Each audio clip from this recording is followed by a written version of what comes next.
400 पार क्यों चाहिए? संविधान बदलने के लिए। क्यों संविधान बदलना है? आरक्षण हटाने के लिए। और इसका जो सबूत हमने देखा है, और ये जो लोग बोल रहे हैं कि संविधान बदलना है, वो छोटे मोटे कार्यकर्ता नहीं है बीजेपी की। जो हमने देखा भी टीवी पे, वो है अनंत कुमार हेगड़े, जो उनका सांसद, अरुण गोविल जो अभी एक प्रत्याशी है मेरठ से, दिया कुमारी उनका डिप्टी चीफ मिनिस्टर है राजस्थान अभी, देख लीजिए, लल्लू सिंह बीजेपी एमपी फैजाबाद और ज्योति मिर्दा प्रत्याशी। इसमें साफ है कि उनको संविधान बदलना है। जब संविधान बदलने की वो सोच है, तो आप किसको अपमान कर रहे हैं? आप BR अम्बेडकर को अपमान कर रहे हैं, वो याद रखिए। नरेंद्र मोदी जी BR अम्बेडकर को अपमान कर रहा है, हिंदुस्तान के सबसे बड़ा दलित नेता।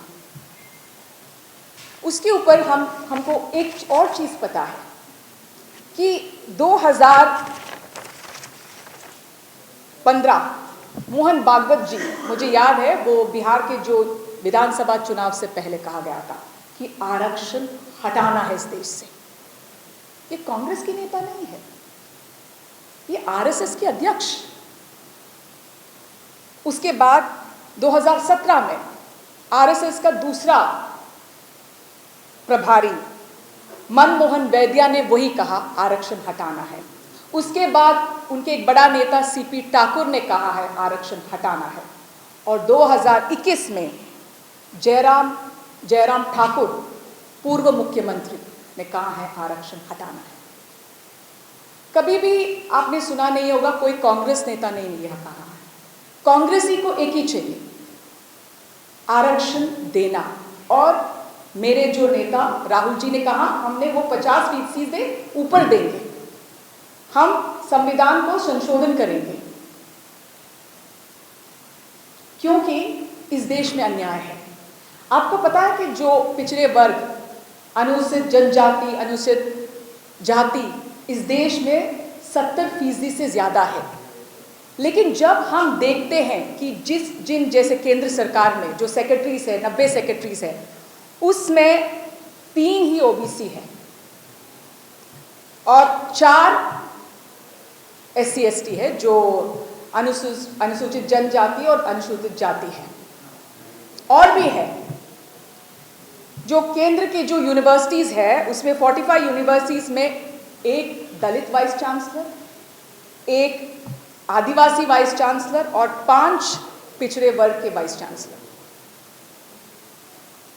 IIT जो देश के एक बड़ा सा यूनिवर्सिटी है, इस देश में मशहूर है, उसमें जो टीचर्स है, वहां प्रोफेसर्स है, 2% है OBC SC ST। IIM में 5 है टीचर्स, प्रोफेसर्स है। और आपको मैं एक और चीज आज बता रही हूं, जो बैंक्स है यहाँ, पब्लिक सेक्टर बैंक्स है, उसमें जो सीनियर ऑफिसर्स है 11,310 है, उसमें बस 2000 ही OBC SC ST। आप देख लीजिए, जो टॉप 50 कंपनीज होता है हमारे देश की, उसमें स्टॉक एक्सचेंज का जो टॉप 50 कंपनीज में, उसमें 0 है, 0। OBC नहीं है, SC ST नहीं है, कोई भी है। और दूसरी बात आपको मैं सुनना चाहती हूं कि जो मनरेगा में जो काम कर लिए जाते हैं, उसमें 75% OBC SC ST होती है। जो सफाई कर्मचारी होती है, उसमें 80% पिछड़े वर्ग, अनुसूचित जाति, अनुसूचित जनजाति। और जो मैनुअल स्कैवेंजर है, जो नाले जाके साफ करते हैं, उसमें 100% है OBC SC ST। तो देखो, ये भेदभाव देखो आप इस देश में, क्या आप समझ रहे? इसीलिए मेरा नेता राहुल जी हर वक्त हर समय इसके बारे में बात कर रहे हो। और आपको एक और चीज़ पता है कि 2011 में हमने शुरू किया था जाति जनगण, वो ख़त्म हुआ था 2013 से 14 के जनवरी में। तो उस टाइम जो उसका परिणाम आया था हम रिलीज़ नहीं किया क्योंकि सरकार बदली। लेकिन ये सरकार अभी तक वो रिजल्ट रिलीज़ भी नहीं किया। और जब हम नरेंद्र मोदी से पूछते हैं कि आप जाति या कास्ट सेंसस क्यों नहीं करते, मौन है। आज राजनाथ सिंह जी है यहाँ, उनसे जाके पूछ लीजिए कि क्यों नहीं कर रहे हो कास्ट सेंसस, क्यों नहीं कर रहे हो। हमको वो एक्सरे करना पड़ेगा, तभी हमको पता चलेगा ना कि कहाँ का कितने डॉक्टर्स हैं, कितने इंजीनियर्स हैं, कितने सीईओज हैं। तो ये जो अभी मैंने बीजेपी के बारे में कहा है, अभी जो मैं देख रही हूँ यहाँ उड़ीसा में एसटी है 24%, एससी है 17% और ओबीसी है 40%। उसका मतलब 80% से ज़्यादा। बट यहाँ क्या हुआ है, जो पूरे देश में मंडल कमीशन के बाद 27% आरक्षण दिया हुआ था पिछड़े वर्ग को, यहाँ बस 11%। कौन न्यायपालिका गया, कौन सुप्रीम कोर्ट गया ये बंद करने के लिए? बिजू पटनायक के पिताजी, नवीन पटनायक के पिताजी बिजू पटनायक, उन्होंने बोला नहीं चाहिए यहाँ। ये है उनका सोच, बीजेडी का सोच ये है। फिर उन्होंने क्या किया, बस 11% दिया। और यहाँ आपको पता है कि जो गवर्नमेंट सेक्टर में 2.8% है गवर्नमेंट सेक्टर में जो लोग ओबीसी का है, बस इतना ही है। और मैंने जो बोला आरक्षण बस 11% को देते हैं। और एक और बात है, जो 63% जो ओबीसीज है उसका जो वो प्राइमरी एजुकेशन उनका बस उससे कम होता है, समझ रहे, 63% प्राइमरी एजुकेशन तक नहीं पहुंचता है। तो आप सोच लीजिए कि क्या हो रहा है यहाँ। और बीजेडी आपसे बोलते हैं कि हम बीजेपी के खिलाफ लड़ रहे हैं। मैं एक सवाल पूछना चाहती हूँ, आज राज्यसभा में जो भी विधेयक लागू किया है बीजेपी ने, उसको समर्थन कौन दिया? जीएसटी था, नोटबंदी थे, आर्टिकल 370, काले कानून 3, किसने उसको समर्थन दिया वो लागू करने के लिए? बीजेडी।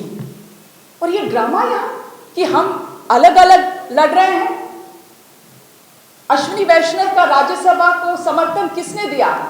हाँ, अश्विनी वैष्णव राज्यसभा कैसे गया, किससे समर्थन दिया? बीजेडी। पूछ लीजिए, आज नवीन पटनायक जी को पूछ लीजिए। एक और है ना उनके साथ, कौन है वो, तमिलनाडु से पांडियन, उसको हंस के उसको पूछो आज क्यों दिया उनको। आपकी पार्टी में है ना बहुत सारे लोग बीजेडी में, उसको भेजना था राज्यसभा। आप अश्विनी वैष्णव को क्यों समर्थन दिया? ये है उनका गठबंधन, ये है उनका संबंध। और इसमें जो और भी चीज मैं कहना चाहती हूं कि यहाँ एक ये फॉरेस्ट एक्ट है एफएसए, जो ये बदलना चाहते हो, इसको कमजोर करना चाहते हो। कांग्रेस पार्टी क्लियरली बोल रहे हो कि ये हम कमजोर कभी नहीं करेंगे, हम इसको और मजबूत करेंगे। और मुझे आज एक चीज दिखाना है, मेरे जो न्याय पात्र है मैं लेके आई हूं यहाँ, इसमें पूरे लिखा हुआ है। आप बीजेपी से पूछो, इसमें उनके न्याय पत्र में है ये, जो हमने कहा गया है कि हम 50% से ऊपर करेंगे आरक्षण, वो constitutional amendment to raise the 50%, हम जाति जनगण करेंगे, जो वैकेंसीज है सरकार में एससी एसटी ओबीसी का अभी खाली है वो हम भरेंगे। Scholarships OBC ST ST students का हम डबल करेंगे और हम उनके लिए अच्छे स्कूल्स बनाएंगे सभी डिस्ट्रिक्ट्स में, पूरे देश में। वो शेड्यूल्ड कास्ट एट्रोसिटी एक्ट 1985 हम और भी मजबूत करेंगे। Effective implementation of the Forest Right Act 2006 through a dedicated FRA division, a separate budget and action plan. We will pass a law authorizing allocation of resources for scheduled caste sub-plan and tribal sub-plan within the annual budget and monitoring. तो मैं कहना क्या चाहती हूँ, आज आप राजनाथ सिंह से पूछ लीजिए उनके मैनिफेस्टो में क्या लिखा है। ये 400 पार एक ही मकसद है, संविधान बदलने के लिए और आरक्षण हटाने के लिए। इसका सबूत मैंने आज दिखाया, इसका सबूत यहाँ का जो वीडियोस दिखाए हैं सब उनके नेता, ये हम अलाउ ही नहीं करेंगे।